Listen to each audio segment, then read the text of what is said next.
I'm Blair Drawson. Welcome to another episode of Draw Like Drawson and Paint Too. So I thought it might be interesting to talk about how ideas sort of flirt with us. They can be kind of elusive. Part of our job as artists is to coax them out. I had this board here. This is a gator foam, which I love to paint on. I have not yet sealed the edges, but I will. I've done that in another video, so I won't bore you with it right now. But anyway, so this is the size of it. So what I have done here is I'm just working on with chalk right now, with the Chalk Pastel. I have a frame, a nice gold frame for this that I think subdued browns, golds, gray, white, black, a fairly subdued palette. That's my plan. Because I think the particular frame that I have that's already cut to size will be good with those kinds of colors. So I want to just show you this at the stage that it's at now. And I'm going to work on it a little bit more, and from time to time, I'm going to just show you the progress. The reason why I'm going through all this rigmarole about flirting with the idea is because the idea is not coming from your will. I guess a sense of play that the work itself wants to engage in. So as we take up a brush or a piece of chalk or whatever it might be, do we start with the concept of, oh, I'm going to say do a painting of perhaps royalty with maybe some clowns visiting them? I didn't start with that idea in mind at all. But I can see that that's what's sort of wanting to emerge here. I've got kind of a king, I think, kind of a queen, I think, and these vague shapes right now, which I'm going to be building on. This is my style. This is the way that I work. What I'm offering is the possibility that this rather loose, more intuitive approach could be very valuable to you as an artist in recording and capturing your own ideas, using your own medium and your own technique. I've been working on this a bit, and you can see, I hope, that there are some personas emerging. The whole raison d'etre for this picture, by the way, is simply this. It's a frame, a nice frame that I have, and I knew that I wanted to use certain tones, certain colors. So I'm going to be working on, knocking back that white. The white will become even more dynamic when I do that. We'll see where it wants to go. All right, so we can see the picture is at a certain stage now. There's a lot of these personas, these faces, more or less in the middle ground. But it's time to start working a little bit in the background. And in a painting like this, I like to think that there sometimes isn't a big differentiation between foreground and background. So the actual background could be just as important as anything that we sort of wanting to express in the foreground, if you get what I mean. So, for instance, there's a little area in here that I want to start. I'm just using a pastel pencil, and I can get in there and I can just sort of poke it in there.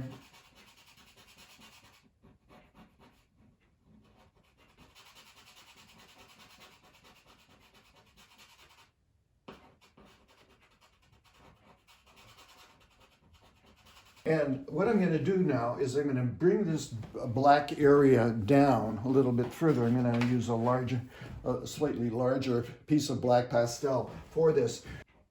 And one of the things that I like about working in pastel is that, say for instance, in here where there's a drift from really kind of black, it's almost pure black, but it isn't. It just, actually it's a very, very dark gray.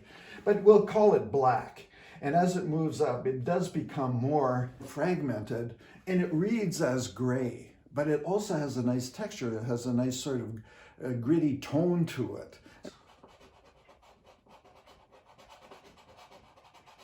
Working pretty loosely. I mentioned that I love frescoes, and frescoes are never absolutely black or absolutely white. They're more or less in a broad range of mid-tones. And that I really like. I like that quality. I like that there's a sort of softness to that quality that I like. It isn't high contrast, it isn't super crisp, it isn't modern, But digital, we can get those kinds of things. We can get extreme white, we can get extreme black, and we can get everything in between. But with this approach, it's a little more mellow. So I've done this little shape in here. At one time I was thinking of bringing it all the way down, but I'm not going to right yet. These interlocking shapes that are making up this picture, there's a certain abstract quality to them. And that's what I want to kind of work on for the time being. So instead, I'm going to just start scribbling in through here, because I want to get more of a halftone gray happening in this triangular shape. So anyway, let's just sort of see. And as you can see, because this technique is so pliable, you can always tighten it up. If it gets too tight, you can come in with another application, perhaps a paint or a different tone of pastel or whatever it might be, and you can loosen it up again. So you see, you shift back and forth. That's the delight of this technique.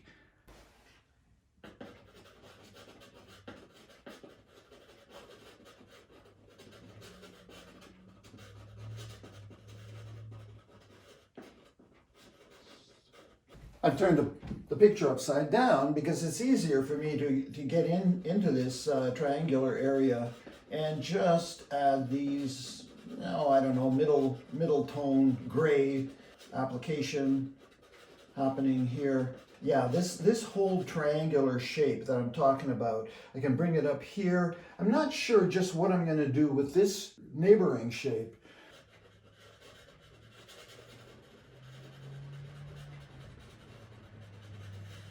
All right, we have the picture upside down, which is always kind of nice to do. Put it on its side, turn it upside down from time to time, and see what it looks that way. And the abstract elements of the picture will probably be a little clearer for you when you do that. I've done this because it's easier for me to draw right down here. I'm going to work on this bit here. The thing, though, that I wanted to show you is I've got all these soft curves over here, and we need to balance that with something here. And there's another clown. Let's call them clowns. It's a delegation of clowns. Just take this. I'm going to do that. So you can see. You can see where this potential band of black is going to counterbalance this band of black, and there will be penetrating into the picture plane other bands of black. All right, so while the picture is still upside down, let's look at this band of black in here. Right now it's not black, it's kind of a bluish gray, but I'm gonna knock it back a little bit more with some umber. So I'm gonna just do that because I don't want it to be too cool in temperature. So I'm going to just do this now over that blue, which is also over black, and we're getting this kind of tonality that's emerging. Anyway, let's just carry it down here as well and do that shape. So we've got quite a lively shape there. Let's turn the picture back. Okay. This is the first time I've seen the face. There's another clown down here. And there we go. So working away, let's see. I'm going to subdue this a bit, just with my fingers for now. Just push it back with the fingers, smudge it back. It's easy to do. It's a fast way to, push back tonalities rather than hatching over it. That's what I was doing here. That takes longer. Just pushing this back. It's still quite lively because the white is coming through the tonalities and it's giving that kind of a transparent quality. I have to learn to be a little bit more ruthless. I love those things so much, I just want to hang on to them. And the picture ends up being overly noisy. I'm trying to use more to subdue some of the shapes a little bit more. So that's what I'm doing right now. I just want to kind of push that back. And what that will ultimately do is, of course, make the remaining white that much more lively. That's how it is now. I'm going to work on here. I'm going to push that back. And then I'm going to have to make a decision up here. And it might, again, just be one of these gray kind of halftones because These sort of umbery colors are really quite beautiful, I think. Here we are again with the picture upside down. The picture, I feel, is moving more toward gray. So these nice sweet colors of rose and yellow, and there will be white, of course, will be showcased better by more gray. So I have just a simple graphite pencil, and the graphite has a different quality, slightly different quality from the Chalk Pastel, but it's very handy at a certain point. So I do like to incorporate, here I am, I'm just, as you can see, scribbling away with the graphite pencil, being really kind of loose with it, and kind of just filling up this area in here.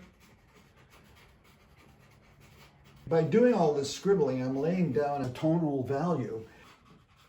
So that can be adjusted tremendously. Right now, I just want to get the base of it down.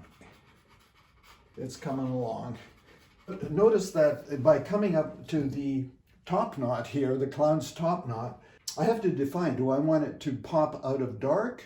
Do I want it to pop out of light? Or do I simply want to delineate it with a line? I do not want to delineate it. Okay, so I can even do this. Use the good old finger. We've established a kind of graphite tone. Now that can also be worked in with other, like the gray pastel, say, if I wanted to, I don't know, fool around with it a little bit more.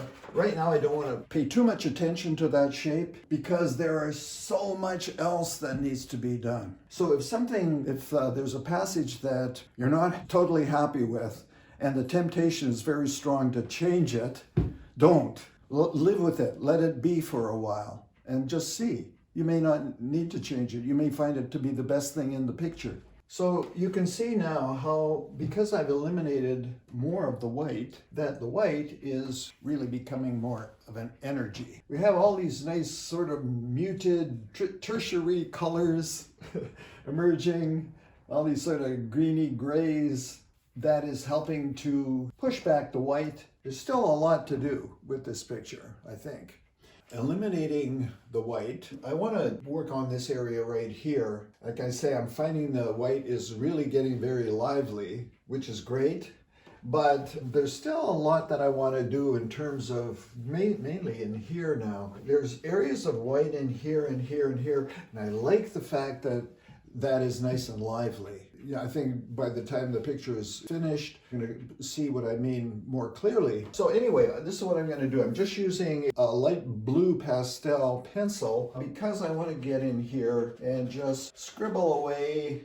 I'm adding just a very light tone of blue, and I want to do this whole area that way.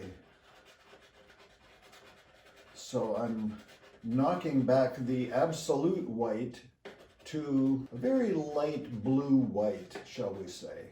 White can be such a great color, but because we're starting with a white ground, it doesn't really get activated until much of it is eliminated. Anyway, I'm going to just continue with this. There's another blue that I like, this one down here. And I think I'm going to just grab this one here.